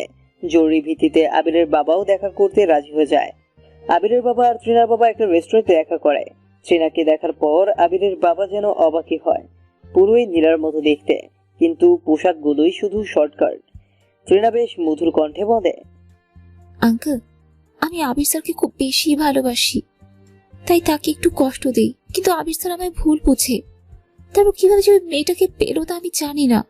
শুধু একটা রিকোয়েস্ট, নীরাকে সরিয়ে দিয়ে আমাকে নীরার জায়গায় দিবেন। তাহলে আপনার সামাজিক স্টেটাসও ঠিক থাকবে, আর আমিও আবিরের বউ হয়ে গেলাম। আবিরের বাবা মনে মনে খুবই খুশি হয়, কিন্তু হতাশা নিয়ে বলে, আবির অনেক চালাক, সব বুঝে নেবে। কিন্তু ওদের বিয়েও হয়ে গেছে। বিয়ে ছাড়া তুমি ওর সাথে থাকতে পারবে না। আবার কায়দা করে বিয়ে করে নিব। আবির বুঝে ফেলবে। এমনিতেই আমাদের সাথে ওর ঝগড়া হয়, সে আরো রেগে যাবে। প্লিজ আঙ্কেল, কিছু হতে দিব না, আমরাই সব সামলিয়ে নিব। ওকে ওকে, তাহলে অনন্যার ফ্যামিলিকে মেসেজ করো। অনন্যা কে আঙ্কেল? ওর সাথে আজ আবিরের বিয়ে হবার কথা ছিল, কিন্তু আবির আগেই বিয়ে করে নেয়, তাই খুব রেগে আছে। আপনি শুধু ঠিকানা দিন, আমি সব ম্যানেজ করে নিব আঙ্কেল। ওকে, ভরসা করলাম তোমার ওপর। আবির খুব সকালে ঘুম থেকে উঠে নীরাকে ডাক দেয়। নীরা সারা দেয় না দেখে নীরার ঘুমন্ত কপালে কিস করে আবির, আর তখনই নীরা টের পেয়ে যায়। দেখুন, এসব আমি পছন্দ করি না। তা কি জানেন না? জানি তো, কি করব বলো? যান, বাইরে যান, আর আসবেন না এখানে। আচ্ছা, একটা কথা তো বলো, তুমি কি কাউকে ভালোবাসো? আমাকে কি বাজারের মেয়ে মনে হয় যে আমি কাউকে ভালোবাসবো? আমি এসব মিন করে বলিনি, ভুল বুঝছো। আপনারা ছেলেরা ভাবেন কোনো মেয়ে আপনাকে ইগনোর করলে তার প্রেম আছে, অথচ এটা ভাবেন না ইগনোর করার পেছনে দায়ী আপনারা নিজেই। হ্যাঁ, তা জানি। আমার দোষের জন্যই তুমি হয়তো কখনো ক্ষমা করতেও পারবে না। জি হ্যাঁ, সেটাই। আজ একটু মিশির চেম্বারে যেতে হবে তোমাকে। কেন, আমি কি অসুস্থ? সেদিন মিশি যেটা বলেছে সেটা টেস্ট করে দেখতে হবে। কবে কি বলেছে? আরে বাদ দাও, গেলেই সব জানতে পারবে। ওকে, দিলাম বাদ, কিন্তু পরে যদি উল্টো পাল্টা কিছু শুনি তো আপনাকে কখনো ক্ষমা করব না। আবির মিশির চেম্বারে গিয়ে মীরাকে পরীক্ষা করায়। যেদিন রেপ হয়েছিল মীরা, সেদিনই প্রেগনেন্সি টেস্টটা করিয়ে নিতে বলেছিল মিশি। তাই আবিরের খারাপ লাগলেও মীরাকে নিয়ে আসে আজ। রেজাল্ট যাই হোক, মেনে নিতেই হবে। সেদিন সন্ধ্যায় রেজাল্ট আনতে আবির একা যায়, কারণ মীরাকে সে এটা বলতে পারবে না খুব সহজে। আর টেস্টের রেজাল্ট পজিটিভ দেখে হাসবে কি কাঁদবে তা বুঝতে পারে না আবির। মীরা এই কথা জানলে তার খবর খারাপ করে দিবে, তাই আবির ডিসিশন নেয় বিয়ের অনুষ্ঠানের পরে মীরাকে এই খবর দিবে। রেজাল্ট নিয়ে আলমারিতে লুকিয়ে রাখে আবির। পরের দিন বিয়ের অনুষ্ঠান, তাই আবিরের বাবা মা সবাই আসে আবারও। আত্মীয়রা একেবারেই কমিউনিটি সেন্টারে আসবে আবিরের বউ দেখতে। আবিরের বাবা মাও নিশ্চিত আছে বিয়ের মূল নাটক দেখবে বলে। মীরাকে তাদের একদমই পছন্দ না। খ্যাত মেয়ে, আবিরের মায়ের ভাষায় সব সময় শাড়ি পরে মীরা, যা এই যুগের সাথে বেমানান। অথচ তৃণা কতই না আধুনিক। অনন্যাও বেশ ছিল, কিন্তু তৃণাকেই তাদের বেশি ভালো লেগেছে। তার থেকেও বড় কথা, তৃণার বাবা বিজনেসম্যান, সমাজে তার স্টেটাসও অনেক বেশি। তৃণা যে পার্লারে মীরাকে সাজানোর কথা, সেখানে গিয়ে চুপ করে বসে থাকে। দুপুরের দিকেই মীরাকে পার্লারে নিয়ে যায় আবির। আবিরকেও রেডি হতে হবে, তাই ড্রাইভারের উপর নীরাকে আনার দায়িত্ব দিয়ে আবির চলে আসে। পার্লারের ভেতরে তৃণাকে দেখিয়ে নীরা চমকে যায়। কি ব্যাপার, তুমি এখানে কি করছো? এইখানে তো তোমার আসার কথা ছিল না, আসার তো কথা ছিল আমার, তাই এর শাস্তি তো তোমাকে পেতেই হবে। মানে কি বলছো এসব? আবির স্যারকে পাবার জন্য এত নাটক করলাম, আর তার সুযোগ নিলে তুমি, তাই না? এর প্রতিশোধ আমি নিয়েই ছাড়বো। তোমাকে ভালো ভালো বলছি, আজ থেকে তুমি তৃণা হয়ে যাও, আমার বাবার সাথে থাকবে, আর আমি নীরা হয়ে আবিরের সাথে থাকবো। মেনে নিতে কি রাজি আছো? তোমার জন্য মিস্টার আবির আমার ক্ষতি করেছে। তোমার মিথ্যা নাটকের বাস্তবতা আমাকে দেখিয়েছে আবির, আর আমি আবিরকে ছেড়ে দেব তার স্বপ্নেও ভেবো না। আবিরকে প্রতি মুহূর্তে কষ্ট দেওয়ার জন্য নীরাই যথেষ্ট। তা ভুলে যাও, এখন তুমি আর টিকতে পারবে না। পার্লারে সব ব্যবস্থা করেই রেখেছি। বলেই তৃণার বডিগার্ডরা নীরাকে মুখ বেঁধে তৃণার বাসায় নিয়ে যায়। আর তৃণা আবিরের বউ সেজে আবিরের গাড়িতে করে বিয়ের অনুষ্ঠানে যায়। তৃণা প্রথমে অনুষ্ঠানে ঢুকেই আবিরের বাবাকে আর মাকে আলাদা আলাদা ভাবে চোখ টিপ দেয়, বুঝিয়ে দেয় সে তৃণা। আবির সেটা খেয়াল করে নেয়, কিন্তু বুঝতে পারে না কিছুই। বছরের প্রথম দিন, সাথে আবিরের বিয়ে, সেই হইচই চারদিকে। একে একে সবাই তৃণাকে নীরা ভেবে অভিনন্দন জানাচ্ছে। হ্যালো নীরা, কেমন আছো? এই সময় শরীরের যত্ন নিও বেশি করে, কেমন? এই সময় মানে? আরে আবির তোমাকে কিছুই বলেনি নাকি? তৃণা ভয় পেয়ে যায়, কি বলতে চাচ্ছেন উনি? ধরা পড়ে যাবে না তো? এইসব ভয় ভিতরে ঢুকে যায়। মিশি, কি শুরু করলি তুই বলতো? এখন সে কিছুই জানে না, আজ বলবো। তৃণা একটু স্বস্তি পেল। ওহ তাই নাকি? ওকে বাবু। নীরার মা এসে তৃণাকে জড়িয়ে ধরে। এতে তৃণা চিনতে না পেরে বলে, কে আপনি? আজব তো, আমার সাজ নষ্ট হয়ে গেল। কি বলছিস মা তুই? নিজের মাকে তুই ভুলে গেলি? সরি মা, আসলে তোমার মুখ দেখিনি, তাই ভুলভাল বলে ফেলেছি, ক্ষমা করে দিও।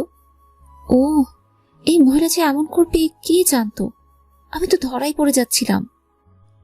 আবির এইসব ঘটনাতে বেশ সন্দেহ করে ফেলে তৃণাকে, কিন্তু কিছুই বলে না।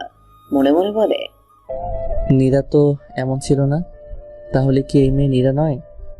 অবশ্য নীরার চোখের ভাষা আমি বুঝি, এটা তো নীরার চোখ মনে হচ্ছে না, নাকি সাজানোর জন্য এমন লাগছে?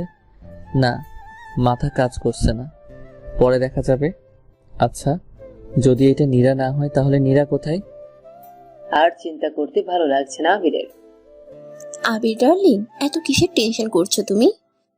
না তো মম, নিজের পছন্দ মতো সুন্দরী বউ পেয়েছি, কিসের টেনশন করব আমি? তাই তো কথা, এত সুন্দর বউ থাকতে আর কিছু লাগে নাকি? হ্যাঁ ড্যাড, ঠিকই বলেছ। সবাই অনেক রকমের গিফট এনেছে, খাচ্ছে, আবিরের নাম করছে।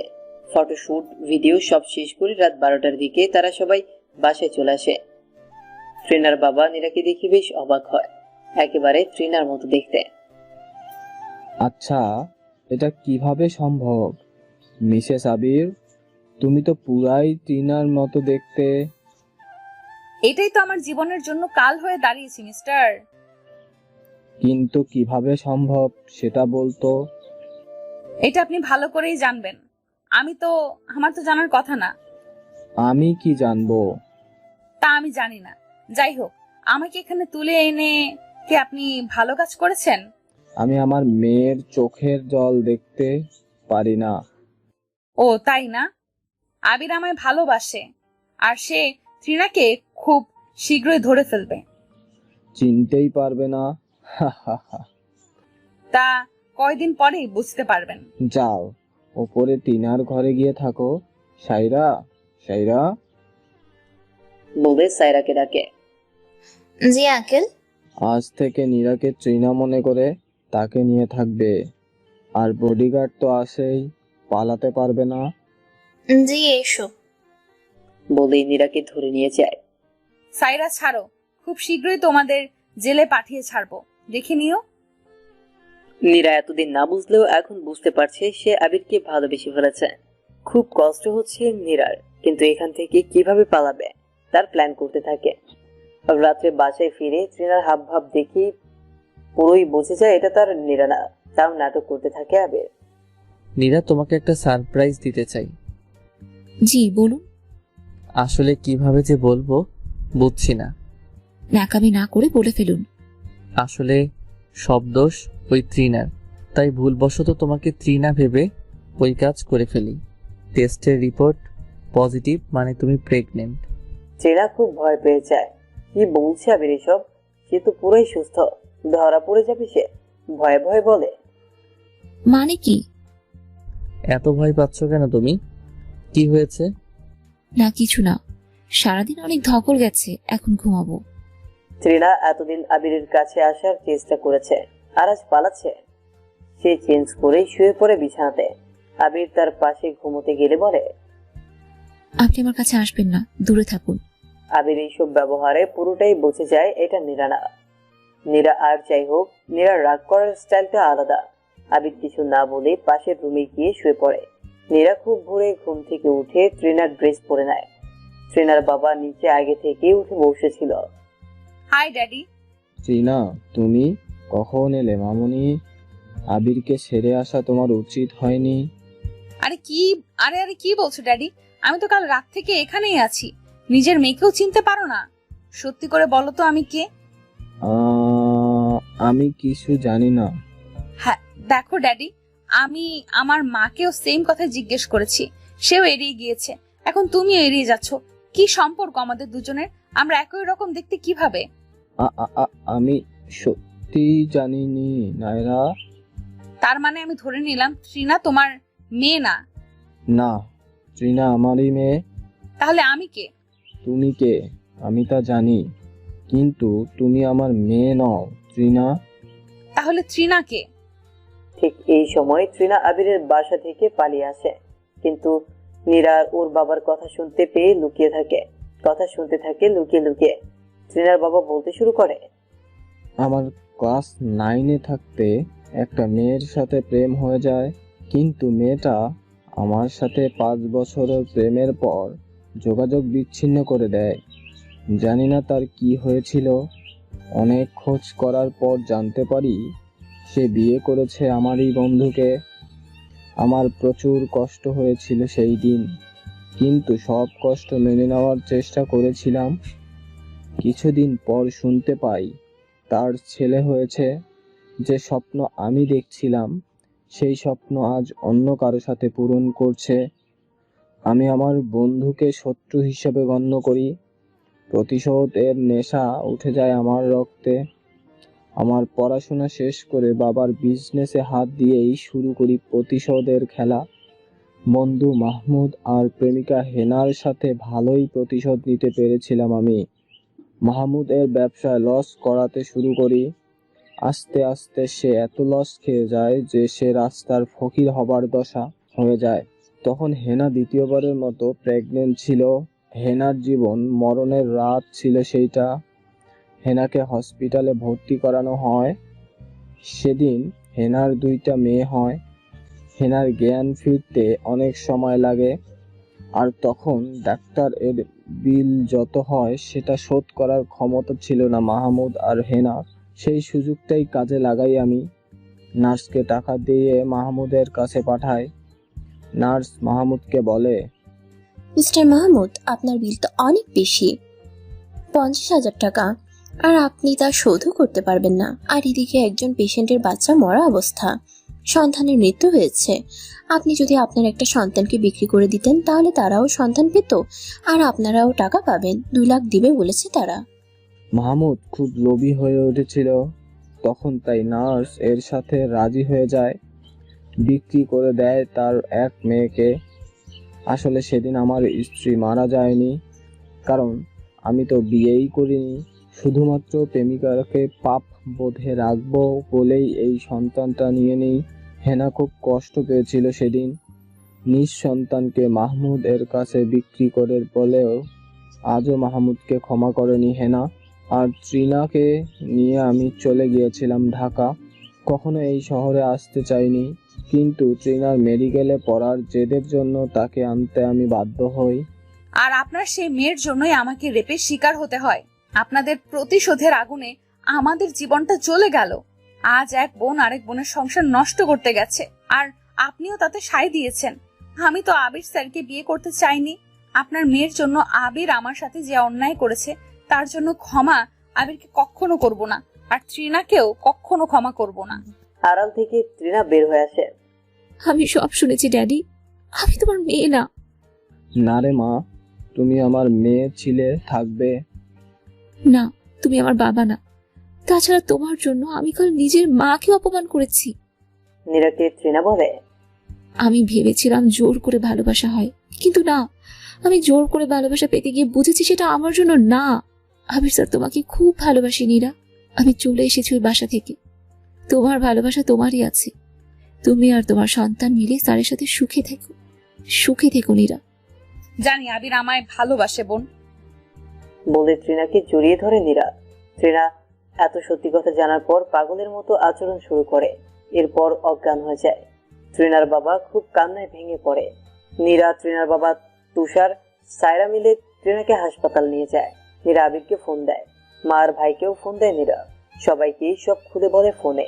আবির নীরার কাছে আসতেই আবিরের কাঁধে মাথা রেখে কাঁদতে শুরু করে নীরা। নীরা, এত ভেঙে পড়িও না, সব ঠিক হয়ে যাবে। এতগুলো সত্য আমি হজম করতে পারছি না। সব মানলাম। ত্রিনার বাবা যা বলেছে তাতে ত্রিনা তোমার বোন, কিন্তু তোমার মায়ের কাছেও তো সব শোনা উচিত, তাই না? হয়তো উনি বানিয়ে বানিয়ে বলেছে। হ্যাঁ, হতে পারে আবির, আপনি ঠিক বলেছেন। আমি মায়ের কাছে এর জবাবদিহি চাইবো। এখন একটু চোখটা মোছো।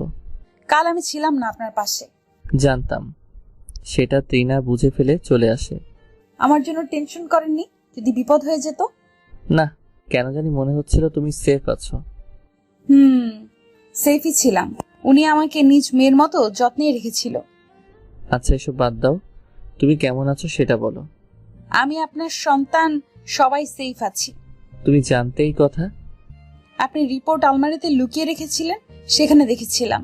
কাউকে কিছুই বলিনি, কারণ এটা গর্ব করার বিষয় নয়। ওভাবে বলিও না, এটা আমাদের ভালোবাসার সন্তান। সব ভুলে যাও নীরা, শুধু শুধু কষ্ট বাড়বে। নীরা মা ভাই আসে হাসপাতালে। নীরার কাছে সবকিছু শুনেই ত্রিনা তার বোন তখন নীরার মা মুখ লুকিয়ে ফেলে। নীরার মা এতদিন পর তার পুরনো প্রেমিককে দেখে অবাক হয়ে যায়। তুমি চিনতে পেরেছো তাহলে? না চেনার কি আছে? প্রতারক তুমি, তোমার ভুলে যাওয়াই তো কথা। আমাকে প্রতারক বলার আগে উচিত ছিল আমার সাথে কি হয়েছিল সেটা জানা। মা বাদ দাও তো, যা হবার হয়ে গেছে, পরে কথা বলিও। এখন এইসব কিছুই ভালো লাগছে না।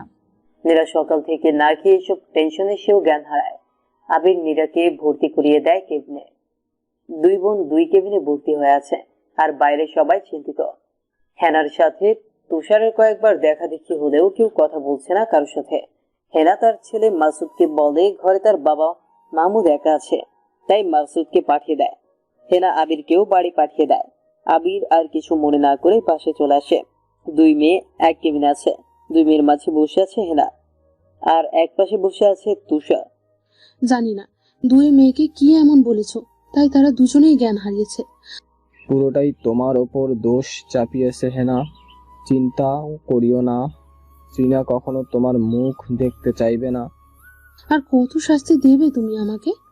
কখনো মন ভরবে না। তুমি তোমার দুই মেয়েকে নিয়ে চলে যাও, আর পারছি না সহ্য করতে আমি। এমন করে বলতে নেই, ওরা তো তোমারই মেয়ে। হ্যাঁ, আমার মেয়ে। শুধু জন্ম দিলেই মা হওয়া যায় না। যখন ওরা জানতে পারবে তখন কেউ আমার মুখ দেখতে পারবে না।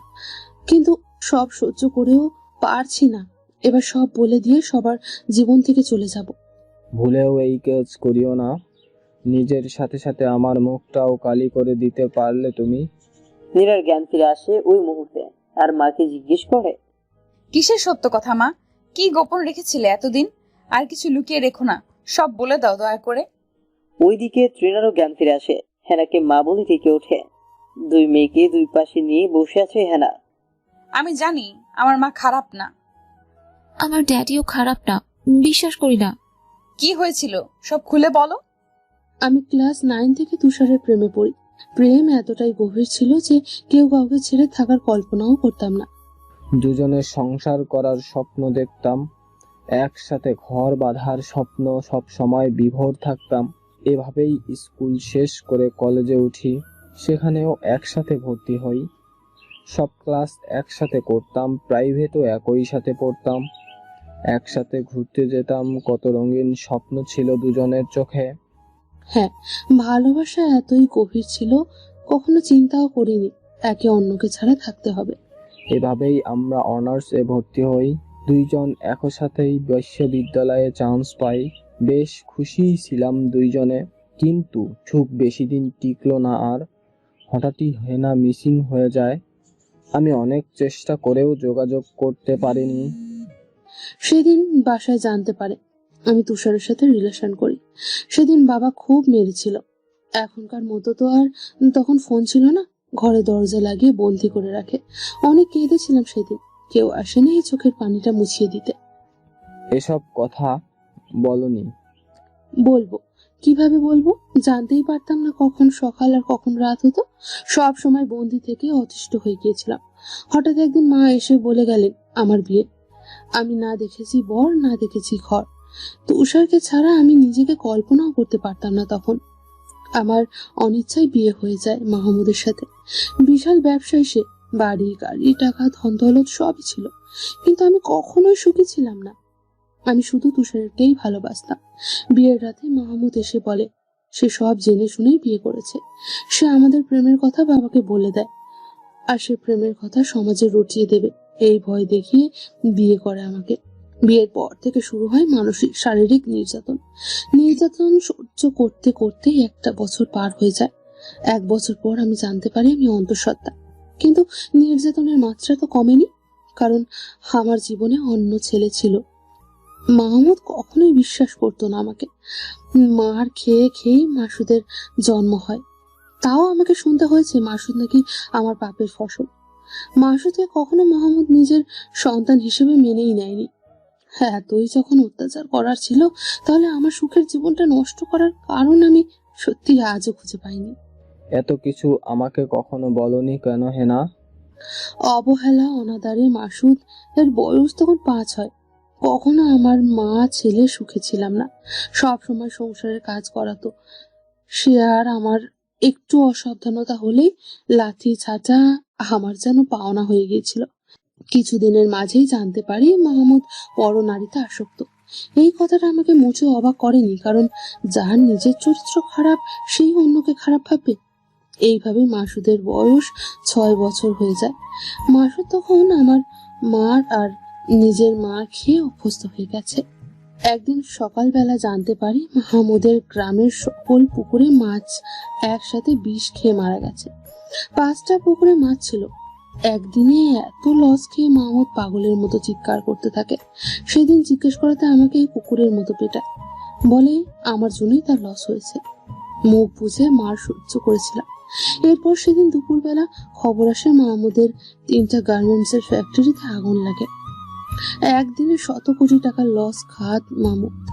এত লস খেয়ে কিছু করতে না পেরে বাড়িটা বন্ধ রেখে লোন তুলে আবার বিজনেস শুরু করবে ভাবে, কিন্তু পার্টনারের ধোকা দেয়, সব টাকা মেরে নিয়ে পালিয়ে যায়। সেদিন লোনের টাকা দিতে না পেরে 1 মাসের মাঝে আমাদের বাড়ি থেকে বের করে দেয়। বাড়ির বাইরে আমি আর মাসুদ বসেছিলাম। তখন খবর আসে মাহমুদ অনেক ড্রিঙ্ক করে গাড়ি চালাতে গিয়ে অ্যাক্সিডেন্ট করে।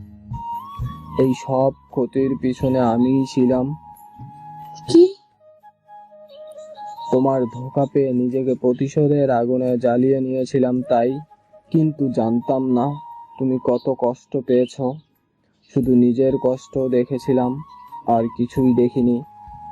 এরপর একটা লোক এসে চিঠি দিয়ে যায়। চিঠিতে একটা ঠিকানা ছিল, উপশহরের একটি বাড়ির ঠিকানা। সেখানে স্পষ্ট লেখা ছিল আমি যেন একা যাই। মাসুদকে হাসপাতালের বাবার পাশে এক নার্সের দায়িত্ব রেখে সেই ঠিকানাতে যাই। যা দেখলাম বেশ অবাক হয়ে গিয়েছিলাম আমি। এই যে আমার তুষার, এত বছর পর সামনে দেখে হাসবো কি কাঁদবো কিছুই বুঝে হতাশ হয়ে দাঁড়িয়েছিলাম আমি। তুষার আমায় অবাক করে দিয়ে বলে, এখন তোমার অনেক বিপদ, তাই না হেনা? আমি কিছু না বলে কেঁদে ফেলি। সে কিছুই না বলার সুযোগ দিয়ে বলে সব কষ্ট দূর হয়ে যাবে একটু ত্যাগ করলে। তুষার সেদিন মাহমুদের সব চিকিৎসার খরচ দিতে চায়। বিনিময়ে একটা শর্ত আছে, মাহমুদকে ডিভোর্স দিতে হবে। কিন্তু এই ডিভোর্সের কথা কেউ জানবে না কখনো। আমি কথা বলতে পারিনি। ডিভোর্স পেপার রেডি ছিল, সেখানে অনেক ভেবে সাইন করে দিই। তুষার মাহমুদের চিকিৎসা আর আমাদের মা ছেলের থাকার ব্যবস্থা করে দেয়। এইভাবে আমি তুষারের পাঠানো টাকাতেই চলতে থাকি। তুষার কখনো তার ঠিকানা আমায় বলতো না, ঠিক সময় মতো টাকা চলে আসতো। এরপর এইভাবেই 1টা বছর কেটে যায়। ডিভোর্স দেয়া পঙ্গু স্বামী আর ছেলেকে নিয়ে। মাহমুদ সুস্থ হবার কোনো আশাই ছিল না, তাও তার সেবা করতাম। মাহমুদ কথাও বলতে পারে না, সাথে হুইল চেয়ার ছাড়া চলতে পারে না। তাই তুষার একজন কাজের লোক পাঠায়। সেই ছেলেই মাহমুদের সব সেবা যত্ন করত। এরপর একদিন তুষার আমাকে ডেকে পাঠায় এক ঠিকানাতে। আমি যেন পুতুল হয়ে গিয়েছিলাম। তুষার যা বলতো তা শুধু করতাম, কিন্তু তুষারকে কিছুই বলতাম না। সেই দিন তুষার একটা কাগজে সাইন করতে বলে, আমি করে দিই।